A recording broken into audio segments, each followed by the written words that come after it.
Olá você e Feliz Natal, a não ser que não seja Natal quando você tá vendo essa série aqui, mas essa série de vídeos que vai ter pelos próximos dias e que tá numa playlist aqui que talvez você tenha encontrado por causa disso, é um presente de Natal que eu tô deixando aqui no canal em 2019 sobre monopólio, antitrust, oligopólio, cartel, competição, livre mercado, etc., que vai ser a leitura comentada de 2 livros. Na verdade, um livro, um capítulo e alguns artigos e algumas outras recomendações de leitura. Ok? Vamos dar uma nerdada agora de Natal mesmo, que essa época que a galera tá vendo vídeo menos, então vamos colocar isso aqui, que já normalmente daria um pouco menos de visualizações, então põe aqui e fica esse presente para longo prazo pra galera assistindo. E são vídeos mais longos, porque daí quem realmente quer assistir alguma coisa que tá meio paradão nesse tempo, tô aí uma tijolada de conteúdo pra você assistir, meu filho. Feliz Natal! Vamos entender primeiro por quê que essa discussão é importante e depois o que vai ter dentro dela. Por que essa discussão é importante? É porque vive sendo usado contra libertários, contra anarcapitalistas, o argumento de que se não fosse o Estado regulando as empresas, ia ter monopólio e cartel para todo lado e nós estamos ferrados. Então assim, não é que o Estado é perfeito, pode até ser um mal necessário, mas ele é necessário porque senão as empresas iam explorar a gente, ia ter cartel, ia ter monopólio, ia ser um horror. E tem casos, inclusive, porque olha, Standard Oil vive sendo usado também, é meio que a 1929 dessa, né? Standard Oil é a prova do capitalismo malvadão que explorou e daí chegou o Estado e foi lá e resolveu. E não é esse o caso. Então é uma coisa fundamental. E muita gente também tem uma visão de capitalismo totalmente distorcida porque acredita que monopólio vai acontecer para todo lado se não for o Estado e acaba entrando numa linha de um monte de pensamento que não tem a menor coisa a ver. Então essa série é para ajudar a desmistificar esses argumentos, não que eu acho que todas essas pessoas vão vê-las inteiras, mas também para municiar vocês com os argumentos e com fontes de leitura para vocês saberem rebater quando isso acontecer no mapa. É um ponto importante de choque, né, da defesa de Estado versus defesa de liberdade. Então o que vai ter dentro da série? Vamos apresentar os livros, né, a sequência que a gente vai fazer e a gente já pode ir começando na direção dessa leitura comentada, a primeira parte aqui é bem facinho. O primeiro livro que a gente vai ter é o Man, Economy and State with Market and Power, do Murray Rothbard. Calma, não é o livro inteiro que a gente vai fazer. Não vai ser o livro inteiro, vai ser só o capítulo 10. O capítulo 10 é o capítulo do livro sobre monopólio e competição. E é interessante entender também o Man, Economy and State quando a galera fala assim, cara, eu quero ler um livro sério sobre economia. Vral, toma, na sua cara. Aliás, não, né? Porque se tomar isso aqui na cara, eu acho que acorda em Saturno o sujeito, né? Mas por que eu recomendo ele primeiro? Porque ele é basicamente a leitura comentada de 1962 do Rothbard, do Ação Humana. Um dos livros fundamentais da escola austríaca é o Ação Humana do Mises, que é uma puta toleta de um livro que foi escrito nos anos 40. Mas quem já leu ele sabe que é meio chato de ler o troço. Inclusive, eu já vi o presidente do Mises Institute, o Jeff Deist, ele recomendar, começa no capítulo 2, pula, lê o troço inteiro, entendeu? Depois você volta... É uma leitura complicada. E o Murray, ele falou, deixa eu tentar fazer um livro mais fácil da galera pegar, ok? Mas... não vou dizer introdutório, ele é tão complexo quanto, na verdade, ele é muito mais complexo, mas uma linguagem mais fácil. E no escrever desse livro, ele percebeu alguns erros do Mises, inclusive, e adicionou muito, especificamente no capítulo 10, em vários capítulos ele adicionou, e na parte de Market and Power também, ele adicionou também, que, aliás, na época foi tão revolucionária, foi tão escrachado ele falando contra o Estado que a editora se recusou a publicar a segunda parte do livro, né? Mas agora que você tem a With Power and Market, né, que é a segunda parte que não foi publicada originalmente. Mas no capítulo 10 ele adicionou bastante na parte de monopólio, inovando em várias teses do Mises, criando coisas como, por exemplo, acho que o exemplo mais simples, ele falando, cara, você não consegue ter o problema de, e se é uma empresa for o monopólio de tudo, porque isso é literalmente o comunismo, e daí você não tem cálculo econômico, então todo o sistema colapsa, você não tem um referencial externo de mercado, não funciona. Que é um ponto que o Mises não tinha sacado. Então ele adiciona bastante, eu recomendo bastante como uma primeira leitura. Se você quiser ler o Ação Humana, eu recomendo ler depois. E, inclusive, é bom falar, perguntaram pro Mises, né, depois que o livro saiu, e aí, o que você achou? Ele falou, concordo com tudo que tá no livro. Então, algumas pessoas viram isso como um desafio, né? O Rothbard foi lá e reescreveu a Ação Humana. O que ele acha que é? A Mises foi lá e falou, mas ficou bom, pô. Gostei, tá tudo certo. Concordo. Então, é um livro interessante. A gente também vai ver o Antitrust and Monopoly, do Dominic Armentano, Anatomy of a Policy Failure, é o subtítulo. Vai estar em todos os vídeos os nomes deles, tá? Pra vocês procurarem e tudo mais. Vocês conseguem pegar isso aqui no Kindle por trocado, não é muito caro, não.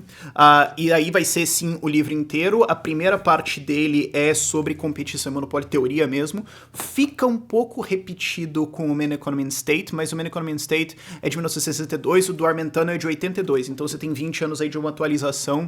Então algumas vezes o Rothbard, ele fala de umas coisas um pouco mais... Cara, por que você tá comentando um livro de 1933? Tipo, bicho, não andou o carro, entendeu?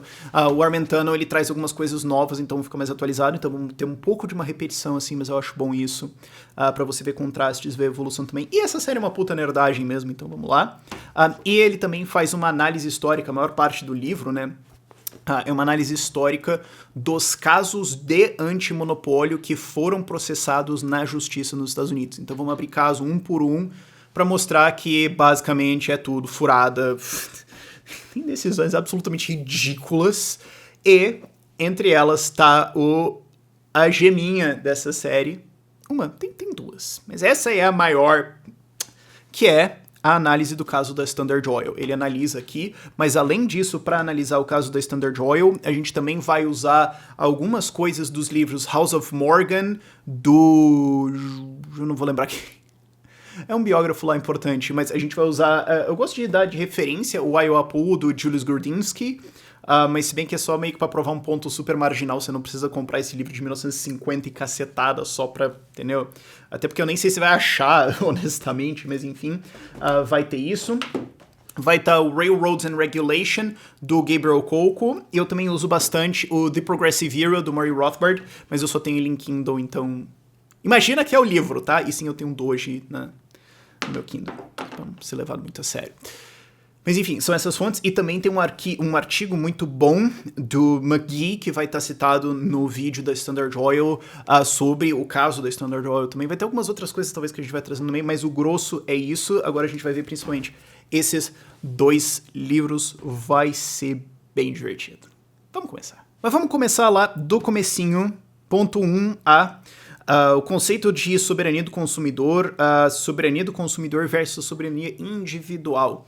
E, aliás, uma notinha um pouquinho, algumas coisas na ordem do livro do Rothbard podem parecer estranhas, mas ele brincou com fazer esse livro ao longo de anos, então algumas coisas eu tive vontade de mudar e falei, talvez seja melhor começar falando disso, mas eu pensei...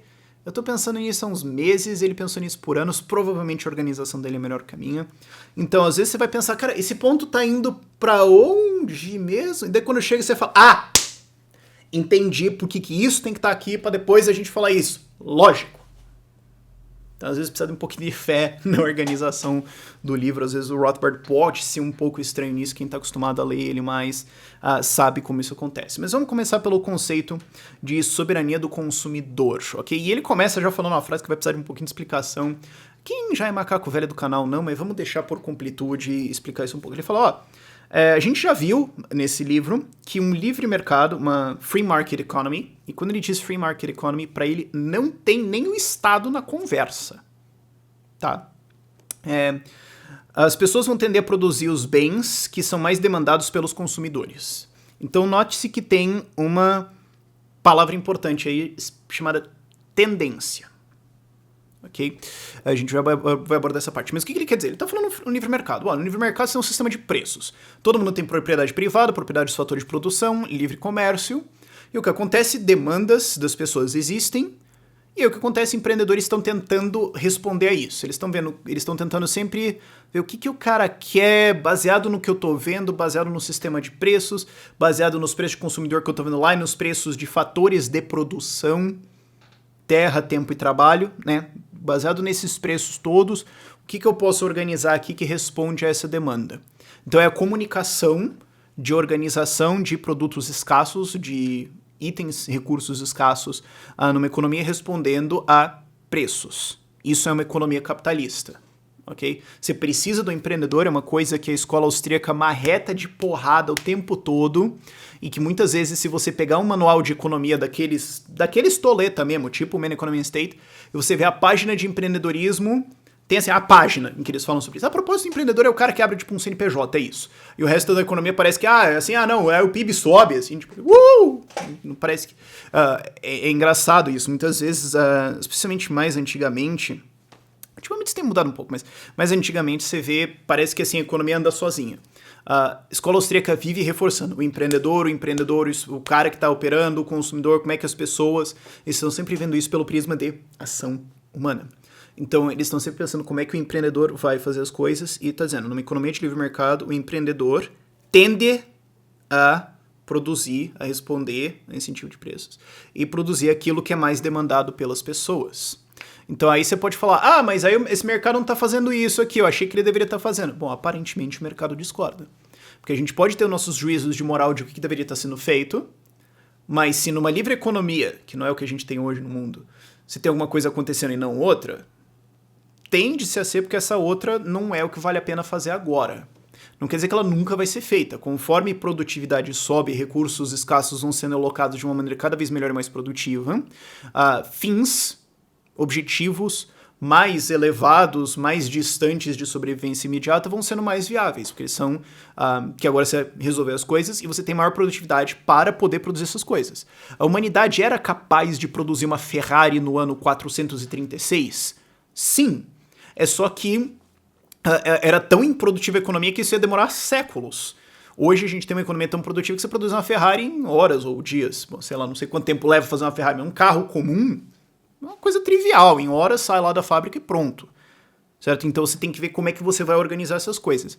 Qual que é a ordem de prioridades numa economia. Ok? E tá dizendo o que vai acontecer. E aí a palavra importante é essa tendência. Porque muitas vezes se olha isso como se fosse uma coisa perfeita. Não. Você tem uma economia livre, vai ser tudo perfeito. E às vezes críticos do libertarianismo e do anarcocapitalismo ou da escola austríaca acham que a gente está dizendo isso. Que numa economia livre vai ser tudo perfeito. E o que o Rothbard fala, o que o Israel Kirzner fala pra caramba também, se você não gosta do Rothbard, enfim, o Hayek falava isso, o Mises falava isso, que assim, cara, você só tem perfeita competição, tudo certinho, quando tudo morreu, porque não é possível. É muita informação, é muita coisa difícil. Então você vai ter uma tendência a ir na direção de o que as pessoas mais demandam. Você tem uma tendência à melhora. O que não quer dizer que tudo vai sempre para cima. Você pode ter passos para trás. Pessoas erram. A gente não está dizendo que numa economia de livre mercado vai ser tudo perfeito. A gente está dizendo que existem as condições econômicas e jurídicas para que empreendedores respondam às necessidades da demanda, né, das pessoas na economia em geral. Mas não que a qualquer ponto vai ser perfeito. É uma tendência. O Hayek, ele falava disso. Ele falava, cara, uma das regras básicas da economia é que você não pode ter dois preços. Mas é claro que isso é uma tendência. Tem uma palestra, acho que do Kirzner, que ele fala isso do Hayek, né? Que você não pode ter dois preços. Não vai ter assim, ó. Cara, tá aqui um lápis, ele custa R$1, tá aqui outro lápis, ele custa 95 centavos. Você vai falar, cara, quem foi o gênio que fez essa porcaria? Eventualmente vai normalizar, mas demora um tempo até o cara que tá cobrando mais caro sacar que ele não vai vender e baixar o preço, ou o cara que tá vendendo mais barato pensar, será que eu sou trouxa essa foto aqui e subiu o preço, certo? Isso é uma tendência à unificação dos preços. Não quer dizer que numa economia de livre mercado vai ter literalmente só um preço. Você ainda tem as limitações do cérebro humano, você tem ainda limitações de transmissão de informação, e você tem as limitações de uma economia integrada, certo? Porque você não pode presumir também, quando a gente está falando de uma economia livre aqui, eles estão falando, não, no futuristão lá, quando tá tudo perfeito. Eles estão falando aqui em exemplos, você pode falar, cara, imagina, sei lá, se na era medieval fosse tudo um puta livre mercado. Você ainda tem limitações muito grandes, então você vai ter desbalanços entre áreas, sei lá, entre a Turquia e a Inglaterra. Hoje você tem muito menos. Mas antigamente você teria muito mais. Eles fazem esse ponto bastante. Então é importante sempre lembrar dessa palavra tendência. Ok? E aí que entra o argumento do Rothbard. Ele fala, alguns economistas chamam isso de soberania do consumidor. Isso é um problema. Aí você fala, cara, mas você vai abrir o livro falando sobre, entendeu? Monopólio, competição, você vai falar de uma definição de uma palavrinha. Calma que a gente vai chegar num ponto. E ele traz um professor chamado professor Hutt, que é um artigo que criou esse termo. Ele fala, bom, vamos chamar o cara que criou, né? Tá bom que o artigo já é bem antigo e tudo mais, mas ele fala, bom, o cara chama isso de soberania do consumidor. Pô, e aí, qual que é o problema dessa definição? O que ele fala é que não existe nenhuma compulsão, obrigatoriedade, nisso. Isso vai ser importante lá na frente. O que ele falou, ó, cara, o que a gente tá dizendo aqui é que a busca das pessoas por maximização de retornos financeiros é válida, as outras coisas ficando iguais. O que são essas outras coisas? O meu conforto psicológico, por exemplo. Não, eu poderia fazer outras coisas que me dão dinheiro. Eu poderia trabalhar no Natal. Eu podia literalmente, no dia de Natal, me registrar no Uber e fazer, sei lá, 3 corridas pra ganhar vintão. Sei lá, eu poderia. Isso ia aumentar a minha renda. Mas eu quero fazer isso? Não. Pensando bem, a minha satisfação de eu estar com a minha família no Natal é maior do que naqueles vintão. Então, você não pode pensar que as pessoas estão sempre, unicamente maximizando o seu retorno monetário. Escola austríaca sempre fala, e outras escolas também, né? Como se fosse no seu monopólio dela, né? Que você está buscando a maximização do seu conforto, do seu prazer psicológico. Então, muitas vezes, você vai parar de trabalhar só para aproveitar alguma coisa, certo? Ayn Rand falava isso. Pô, o que é o sentido das coisas? É felicidade. Por quê? Porque a única coisa que você busca é ela como um fim em si mesmo. Por quê? Porque eu tô feliz. Por quê? Porque sim, vai te catar, certo? Então, é importante entender isso para entender que não existe nenhuma compulsão dentro dessa soberania do consumidor. Ele não é obrigado e o produtor também não é obrigado. Uma economia de livre mercado é uma economia onde você tem propostas. O que é uma venda? É uma proposta que casou. Um vendedor falou, Yuri, eu tô querendo vender isso aqui por R$1. O outro cara falou, Yuri, por R$1 eu compro. Beleza, mas ninguém é obrigado. Não existe nenhuma soberania. Porque o termo soberania é usado para países para dizer última decisão sobre uso de poder coercitivo. Então, o país tem a decisão sobre, no fim das contas, quem que vai morrer. Quem que vai fazer o quê? Quem que vai para onde? O que vai ser de quem? Isso seria soberania. Mas ninguém no mercado tem isso. Exceto sobre si mesmo. Eu não posso decidir assim, não, no fim das contas você vai comprar tal coisa. Não, isso não existe. O que existe é, eu tenho soberania individual minha. Eu sou livre para produzir naquilo que eu consigo encontrar no mercado, certo? Isso não quer dizer poderes infinitos, isso vai ser importante depois. Mas eu sou livre para empregar os meus recursos para produzir ou não, e para consumir ou não na capacidade que eu tenho de consumir. Ninguém é obrigado a nada. Então o termo soberania não faz sentido. Agora, o problema maior vem do termo soberania do consumidor. Quando você fala, e o produtor? O que o consumidor tem melhor do que o produtor? E aí você vê uma coisa que acontece muito em economia, que é um julgamento de valor disfarçado. Certo? Porque supostamente é para ciências sociais serem sem juízo de valor. O Hoppe, inclusive, tem uma puta crítica pesada para dizer que, não, se existe uma ética universal que é binding em todos nós, então a gente tem que sim defender o que é certo. Não vou fazer um estudo que é errado, mas enfim, supostamente ciências sociais vão ter que ser, né, na visão do Hutt aqui e de outros caras, tem que ser sem juízo de valor. Não, eu só tô dizendo. Se você fizer isso, vai dar nisso, se você fizer isso, vai dar naquilo. Mas daí, muitas vezes, o cara foge desse juízo de valor e coloca um juízo de valor dentro, foge dessa isenção, né, e coloca um juízo de valor dentro, disfarçadamente. Falando, mas assim, mas na verdade isso aqui é melhor. Não é porque os dados, não é porque assim, cara, todo mundo concorda, né? O Rothbard era muito, muito bom em pegar outros caras e falar, cara, você tem 3 juízos de valor aqui no meio que ninguém viu, né, cara? Isso aqui não vale, isso aqui não vale, isso aqui não vale, então tua presunção toda caiu, cara. Que é isso? Então tem um juízo de valor aqui. Soberania do consumidor contra o produtor. Então você está dizendo que tem que ter, o consumidor é mais importante que o produtor. É isso?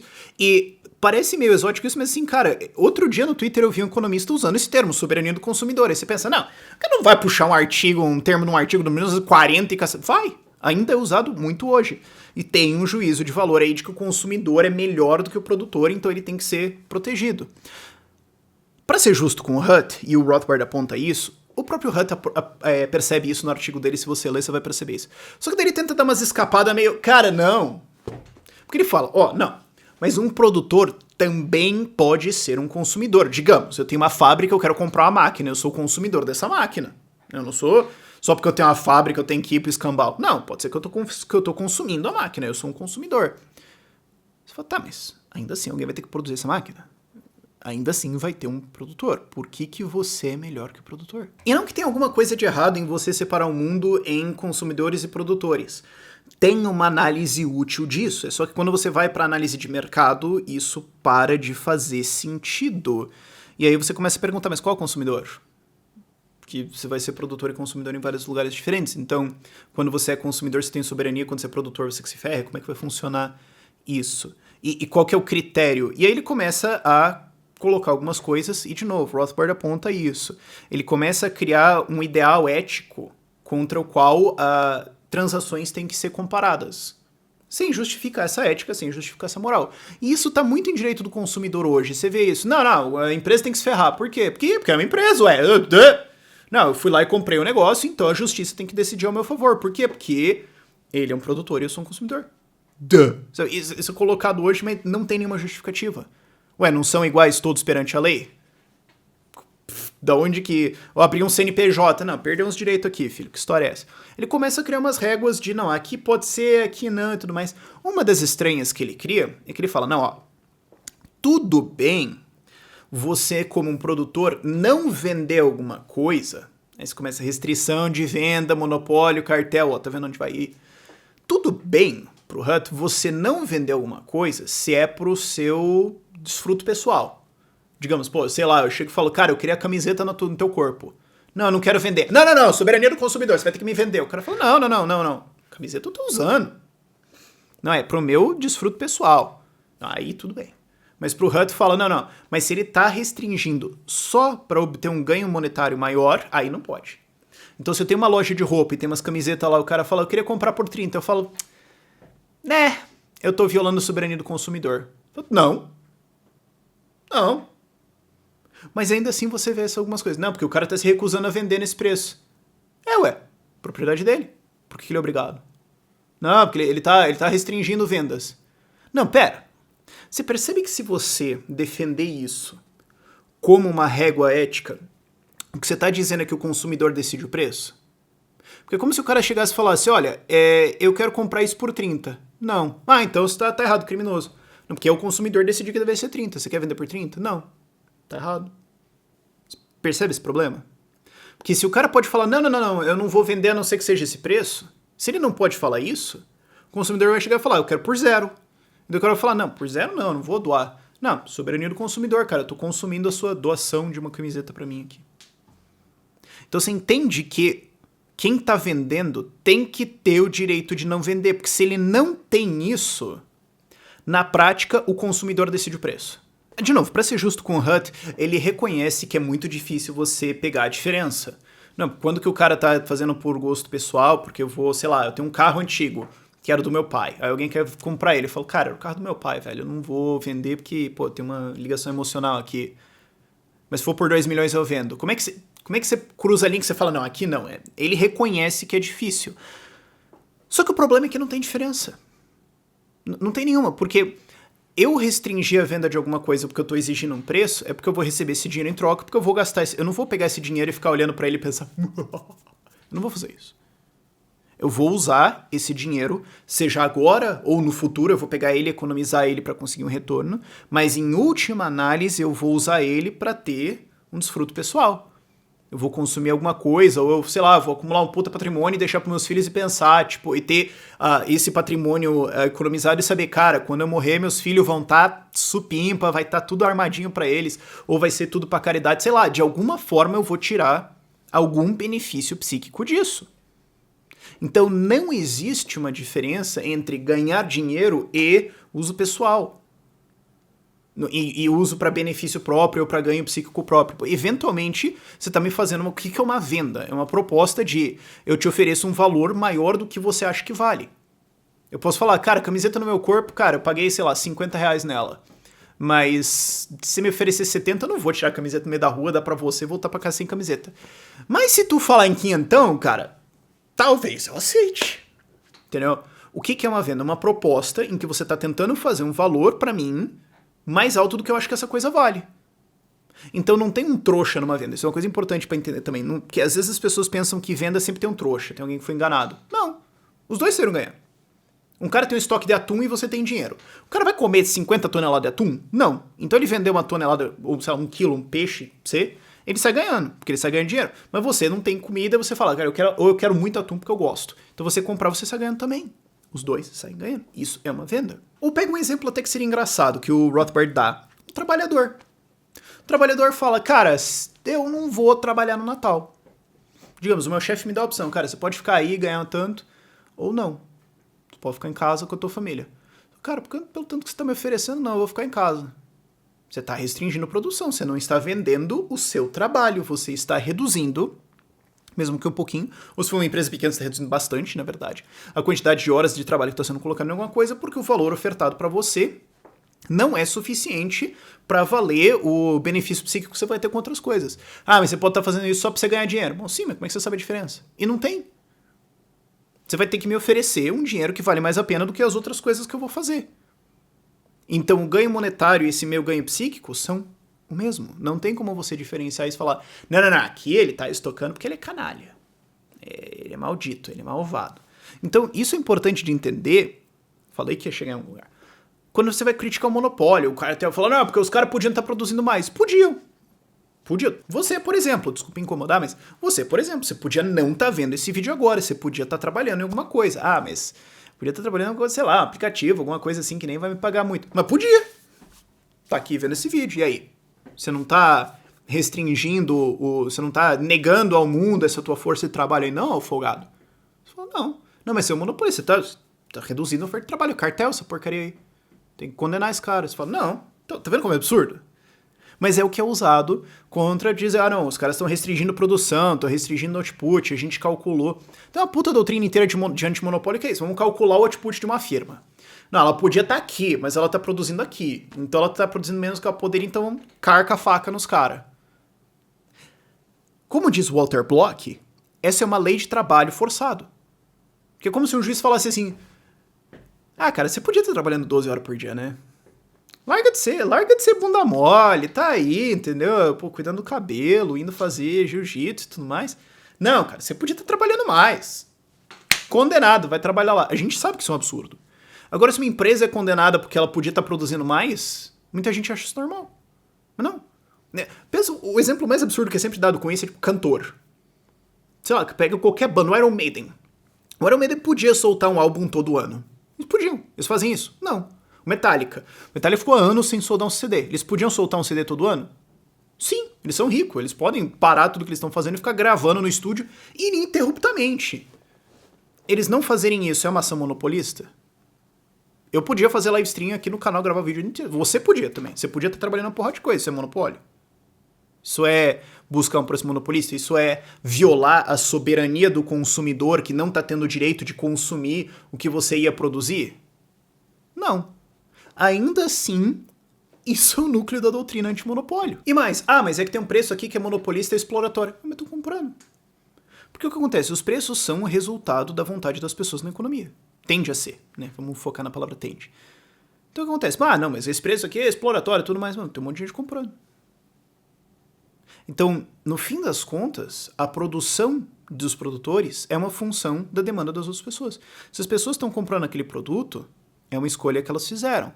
Não quer dizer que essa escolha é perfeita, ninguém está falando isso. Mas quer dizer que, comparado às outras coisas, a tendência das pessoas é escolherem esse arranjo. Porque elas podem, você pode fazer isso. Vocês podem boicotar uma empresa e falar, cara, quer saber? iPhone é muito caro. Esse MacBook é muito caro, não vou comprar. Vamos puxar um boicote para comprar. Tá bom. Então quem está disposto a pagar o preço alto vai comprar no preço alto. Então algumas pessoas vão querer comprar e outras pessoas não. Mas eu acho que é monopólio. Não compra. Mas eu acho que é abusivo. Não compra. Então, se pessoas o suficiente não comprarem, pode ser que o número de compradores restantes não justifique a existência da firma, e daí ela quebra. Pode ser. Agora, ainda assim, tem pessoas querendo comprar. Mas elas podiam estar fazendo outra coisa. Sim, mas se você acha isso, então, abre uma empresa, compete, chega, oferece alguma coisa. Pega esse espaço, essa gap, esse spread que tem aí que você acha que existe, pode existir ou pode não existir, não estou dizendo que você está errado, você pode estar certo, e tenta fazer alguma coisa. Eu não quero fazer. Bom, então é porque você tem outras coisas melhores para fazer do que isso. Então o que acontece, a galera prefere comprar isso do que não comprar, e você prefere não atacar esse espaço do que atacar. Ou seja, o arranjo atual é um resultado das escolhas dos indivíduos, das demandas e do prazer psíquico deles em relação ao que eles estão fazendo. Mas o fato é que isso está acontecendo em um livre mercado. Se isso está acontecendo assim, é porque tende a ser a vontade das pessoas. Vai ter alguns erros, alguns spreads ali no caminho, mas não é o fim do mundo. E entrando no termo técnico um pouquinho, isso vai aparecer bastante lá na frente, isso acontece por causa da elasticidade da curva de demanda. É o quanto que ela pode mudar. Se eu subir o preço, as pessoas vão parar de comprar ou não? Porque pode ser que eu suba o preço de 100 para 101 e nada muda, as pessoas continuam comprando igual. Então essa demanda, nesse ponto, é inelástica. Se eu cobrar 100 ou 101, a demanda é a mesma. Então eu vou cobrar 101. Você fala, mas você está se aproveitando do fato de que a demanda é inelástica nesse preço. Sim. Se você vai pagar 100 ou 101, eu vou cobrar 101. Por que isso é imoral? Não, mas você podia produzir mais e cobrar 100. Porque daí ia ter mais, ia ter um pouquinho mais gente ia conseguir pagar 100, porque tem algumas pessoas que não conseguem pagar 101, mas elas vão pagar 100. E aí, né, você ia estar produzindo mais, você está escolhendo produzir menos para maximizar o seu ganho financeiro. Sim, tô mesmo. É isso que literalmente todo mundo faz. É isso que você faz, eu decidir quantas horas de trabalho você vai fazer. Ah, não, mas é que eu queria trabalhar mais. Ah, cara, você pode alugar um carro ou alugar alguma coisa e fazer Uber, você pode alugar uma bicicleta e fazer esses explicativos de entrega. Ah, mas é porque eu ganho muito pouco. Pô, então você está restringindo o output de trabalho porque o ganho monetário não é suficiente para você. Ué, qual é a diferença disso e uma empresa falar, ah, não vou produzir mais produto não? Nenhuma. Agora, o que é importante notar, para encerrar aqui, é que o Rothbard está falando da economia real. Tem recursos escassos, eles não são infinitos. Ele fala, mas não é verdade que todos os consumidores iam preferir um preço mais baixo? Porque se você fala assim, não, você restringir produção, porque daí se você produzisse mais, o preço mais baixo tá errado, então não ia ter gente que ia preferir que tivesse mais baixo ainda, então você tem que produzir ainda mais? Ou você tem que produzir ainda mais e mais e mais e mais até o preço ser zero? Claro que sim. Qual que é o preço que você gostaria de pagar para tudo? Zero. É isso? Então, se a gente vai defender a soberania do consumidor contra o produtor, então o produtor tem que produzir quantidades infinitas por preço cair para zero. Por quê? Porque senão o preço vai estar ao seu desgosto. Porque senão o preço vai estar superior àquele que você gostaria que fosse. E o produtor está restringindo a oferta dele, está restringindo a produção dele para se aproveitar de um preço maior. Só que para isso todo mundo teria que produzir tudo. Só que recursos são finitos. Recursos não são infinitos. Então, como a gente tem que alocar recursos finitos, a gente tem que fazer isso respondendo a incentivos de preço, buscando aquilo que é mais lucrativo. E se é mais eficiente para mim, por um motivo financeiro ou psíquico, né, quanto eu tô me sentindo bem, o meu prazer, enfim, meu tempo livre, etc. Se é mais benéfico para mim não empregar recursos aqui para produzir mais e colocar em outra coisa, eu vou fazer isso. Por quê? Porque a propriedade é minha, o direito é meu. Isso é a soberania do indivíduo, ou o direito de propriedade do indivíduo. Eu posso alocar recursos como eu quiser, buscando o meu bem-estar, mesmo eu sendo um produtor. Se você coloca isso para fora e coloca a soberania do consumidor, volta àquela situação. O produtor tem que produzir infinitamente para o preço ficar zero, o que absolutamente, obviamente, é ridículo. Então tem que entender quais são as consequências disso, para entender como essa base de doutrina antimonopólio é furada. No fim das contas, recursos são finitos, decisões têm que ser tomadas. A gente está no mundo real, não num idílico paraíso onde é tudo infinito. Então, aonde que isso aqui vai dar mais lucro? Aonde que isso aqui vai dar mais retorno? Como a gente vai ver mais pra frente, você decide tirar daqui para colocar lá, é por quê? Porque aqui tem mais demanda. Então, se você me obrigar a produzir mais coisas aqui do outro lado, porque o preço vai ser menor, porque daí isso é a soberania do seu consumidor, outro consumidor do outro lado vai ser privado de alguma coisa que ia ser produzida. Aí você vai ter que decidir qual delas vai ser produzida. Ou você coloca um soviete em cima, e você vai virar o comunismo, todo mundo morre de fome, ou você vai falar, cara, onde dá mais lucro? E aí você tem, voltando lá para a primeira frase do capítulo, numa economia de livre mercado, os bens a serem produzidos tendem a ser aqueles que atendem à demanda. Por quê? Porque os empreendedores estão buscando lucro. É com esse sistema de preços que nós alocamos recursos aonde eles são mais necessários. Ah, mas eu gostaria que estivesse aqui comigo. Outro cara fez uma oferta melhor. E assim a gente aloca recursos, assim uma economia funciona. A alternativa é a gente ter que ter recursos infinitos para preços serem zero, que não é possível. Vejo você no próximo episódio.